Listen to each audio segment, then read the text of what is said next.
آداب، ہم زباں کی اس خوبصورت محفل میں آپ کا خیر مقدم ہے۔ آج ہمارے ساتھ ہیں اردو دنیا کی مشہور شخصیت غزالہ صدیقی صاحبہ۔ محترمہ غزالہ صدیقی صاحبہ کی شخصیت اردو پڑھنے والوں کے لیے کسی تعارف کی محتاج نہیں ہے۔ وہ ہما اور پاکیزہ آنچل کی مدیر اعلیٰ ہیں۔ ان کا ایک رسالہ مہکتا آنچل کے نام سے ہندی زبان میں بھی آتا ہے۔ ان کا یہ ادبی سفر ان کے شوہر، اردو کے عظیم مجاہد اور ان رسائل کے بانی خالد مصطفیٰ صدیقی صاحب کی سرپرستی میں شروع ہوا۔ آزاد ہندوستان میں اردو رسائل کی تاریخ خالد صاحب کے ادبی خدمات کے تذکرے کے بغیر مکمل نہیں ہو سکتی۔ پچھلی کئی دہائیوں سے اردو زبان کو فروغ دینے میں ان رسائل کا نمایاں کردار رہا ہے۔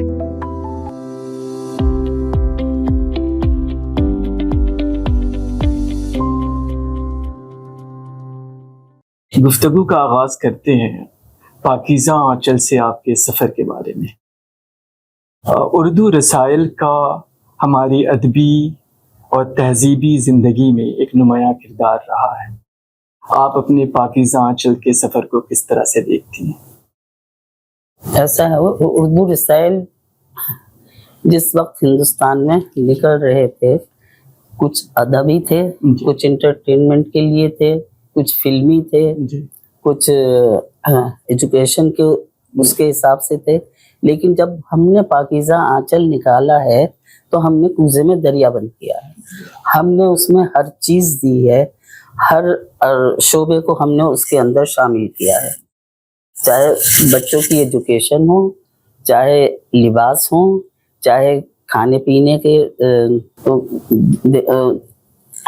آداب ہوں، ان کو سکھانے کے طریقے ہوں، اور ایک اچھا ہیلدی لٹریچر ہو جس سے ہمارے پڑھنے والوں کو کچھ سیکھنے کو ملے۔ ہماری جو بہت زیادہ اس کی اہمیت رہی ہے اس میں کہ ہم نے یہ چاہا ہمارے قارئین جو ہیں وہ جب بھی رسالے کو اٹھائیں تو انہیں اس کے بعد ایک اچھے پڑھنے کے بعد ایک اچھا احساس ہو، اور اسے پڑھنے کے بعد انہیں محسوس ہو ہم نے کچھ سیکھا ہے۔ تو ہم نے پاکیزہ آنچل کو کسی ایک اس سے وابستہ نہیں کیا کہ ہم نے ادبی دینا ہے، یا ہم نے انٹرٹینمنٹ دینا ہے، یا ہم نے میک اپ پہ دینا ہے، یا ہم نے کھانے کی چیزوں کے لیے دینا۔ ہم نے ہر چیز کو لوگوں کے پاس پہنچایا ہے۔ ہماری ہمیشہ یہ جستجو رہی اور اسی اس میں ہم لگے رہے کہ ہمارے قارئین کے پاس ہر چیز بہت اچھے انداز میں پہنچے اور وہ اس کو بہت اچھے سے اپنی زندگی میں شامل کر سکیں، ان کو اسے سیکھ سکیں، اپنے گھر کے ماحول کو سدھار سکیں۔ بہت آج کل کا جو ماحول تھا جس وقت پاکیزہ آنچل ہم نے نکالا ہے، گھریلو مسائل بہت تھے لوگوں کی زندگی میں، تو ہم نے ان کے اوپر کافی قلم چلایا ہے اپنا۔ اس کے لیے انہیں ہم نے بہت ساری چیزیں بتائی ہیں کہ آپ اپنے گھر کو اور کس طرح سے سدھار سکتے ہیں، اس میں کس طرح سے آپ ایک دوسرے کے رشتوں کو سمجھ سکتے ہیں۔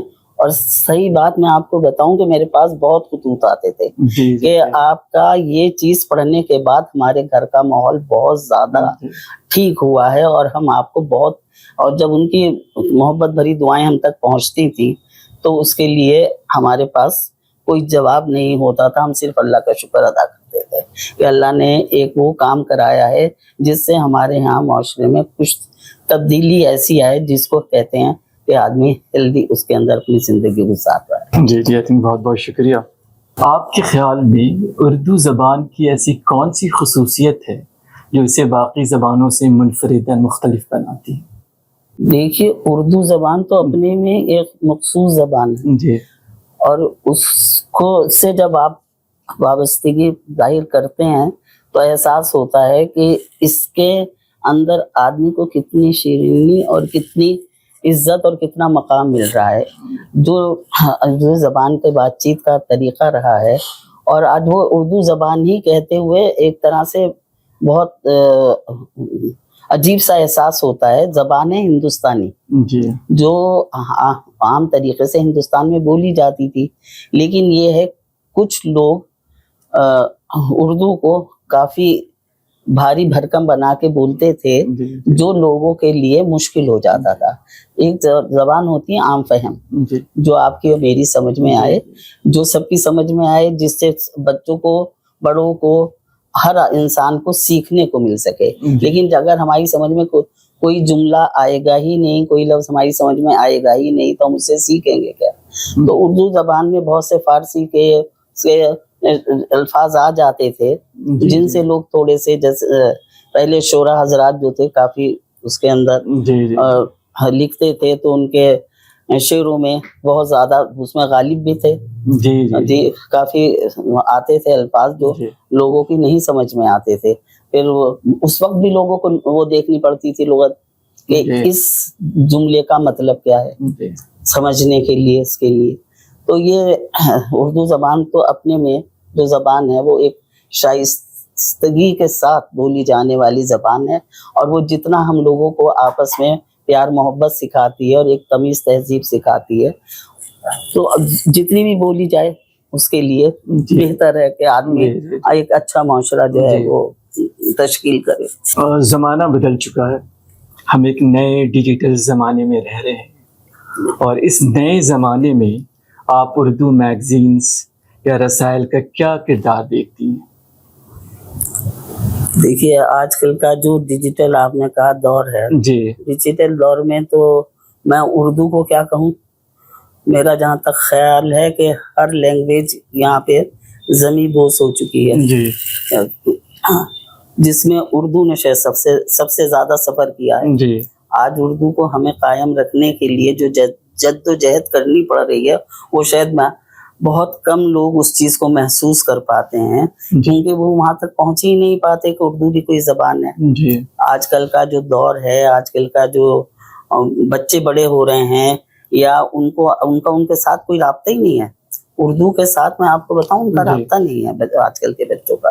جب وہ ایک چیز کو جانتے سمجھتے ہی نہیں ہیں, تو اس کو وہ کس طرح سے اڈاپٹ کریں گے, کس طرح سے اس کے ساتھ وابستگی کریں گے. تو اردو کے لیے تو ہمیں اور آپ کو مل کے بہت کام کرنا پڑے گا. اردو کا تو مقام دلانے کے لیے, اور آپ یہ سمجھیے کہ آج کے دور میں ہندوستانی زبان کو مقام دلانے کے لیے جدوجہد کرنی پڑ رہی ہے. آپ کو ہندوستان میں ہندوستانی بولتے ہوئے لوگوں کو شرمندگی کا احساس ہے. سب سے پہلے تو ہمیں اس چیز سے ان کو نکالنا پڑے گا, اس کے بعد آپ ان کو باقی چیزیں سمجھا سکیں گے. یہ اردو ہے, یہ ہندی ہے, یا ان کی زبان ایک ہے, ان کے بولنے کا طریقہ ایک ہے, ان کے لپی الگ ہے, لکھنے کا وہ الگ ہے. لیکن جب آپ بولتے ہیں, بات کرتے ہیں, تو اس کے اندر بہت ساری چیزیں آپ ہندی کو بغیر اردو کے الفاظ کے مکمل نہیں کر سکتے.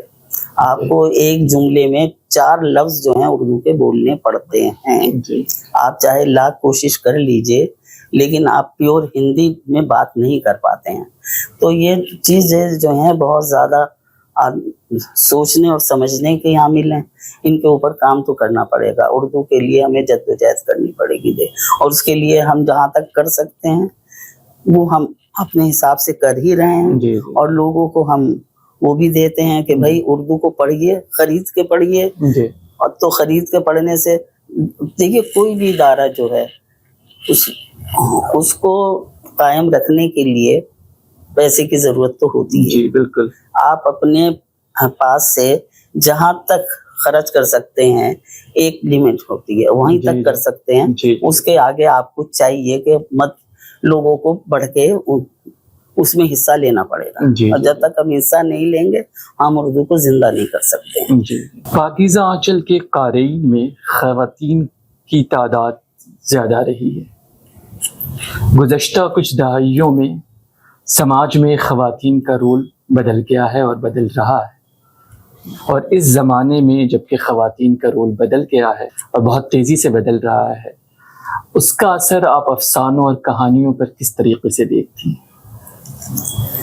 دیکھیے آج پہلے لوگ, میں نے آپ کو بتایا پہلے جو رائٹر لکھتے تھے, اس میں چغتائی تھی, واجدہ تبسم تھی, قرۃ العین حیدر تھی, مسرور جہاں تھی, عطیہ پروین تھی. تو یہ رائٹر جو تھے یہ ہمیشہ حویلیوں میں ان کے اندر ہوتے تھے, یا ان کے باہر کے سے جو جڑی ہوئی ان لوگوں کی کچھ کام ہوتے تھے، جو وہاں کے رہائش پذیر لوگ ہوتے تھے، انہی کے ساتھ جڑے رہتے تھے. جی آج اس کے بعد جو ہے جو رائٹر آئے، بشرا رحمان آئی، جی آپ کی یہاں سے رفیہ منظور امین آئی، جی جو یہ رائٹر آئے، انہوں نے اس چیز سے تھوڑا سا نکل کے باہر کے ماحول کو کالج سے لے کے اور گھر سے لے کے اور باہر آفیسز تک پہنچایا. آج کی لیڈیز ہیں، خواتین جو ہیں جی وہ آفسوں میں بھی کام کرتی ہیں، جی ڈاکٹرز بھی ہیں، اور میں دیکھتی ہوں زیادہ تر ڈاکٹر ہیں اور پروفیسر ہیں. آپ اچھے تعلیم کو وہ پسند کرتی ہیں، پڑھتی ہیں، لکھتی ہیں. لیکن اس کے ساتھ جو مجھے ایک چیز پہ جب بھی آبجیکشن ہوا ہے، اور میں نے اپنے لکھنے والوں سے کہا ہے کہ جب بھی قلم چلائیے، تعلیم کے ساتھ اگر خواتین نے تعلیم حاصل کی ہے تو اس کو اپنی لائف میں، اپنی زندگی میں وہ بہت اچھے ڈھنگ سے لے کے چلیں. اس کے ساتھ دوسرے گھر کے لوگوں کو یا ان کو ایسا محسوس نہ ہو کہ ہم گھر میں کچھ اعلیٰ مقام پہ ہیں اور دوسرے آپ جو ہیں ان کی وہ اہمیت نہیں ہے جو ہماری ہے. تو یہ چیز تعلیم یہ نہیں سکھاتی ہے. تعلیم آپ کو سکھاتی ہے کہ آپ کس طرح سے دماغی طور پہ دوسرے کو اپنے ساتھ وابستہ کر سکتے ہیں. یہ سب سے بڑی آج کے اس کی ضرورت ہے، اور ہم نے اپنے رائٹر سے ہمیشہ اس پہ قلم چلوایا ہے اور انہوں نے لکھا ہے.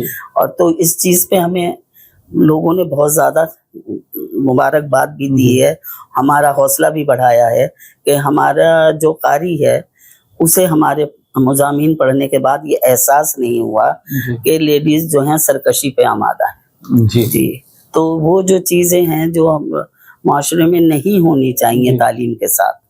اور وہ ایک ہمارے میگزین کا نام ہی پاکیزہ ہے. جی تو جب وہاں پاکیزگی کے ساتھ ہر چیز جاتی ہے تو وہ لوگوں کے اوپر ایک اچھا اثر، ایک اچھا تاثر چھوڑتی ہے کہ وہاں سے آدمی کچھ اچھی چیزیں سیکھ کے اٹھتا ہے.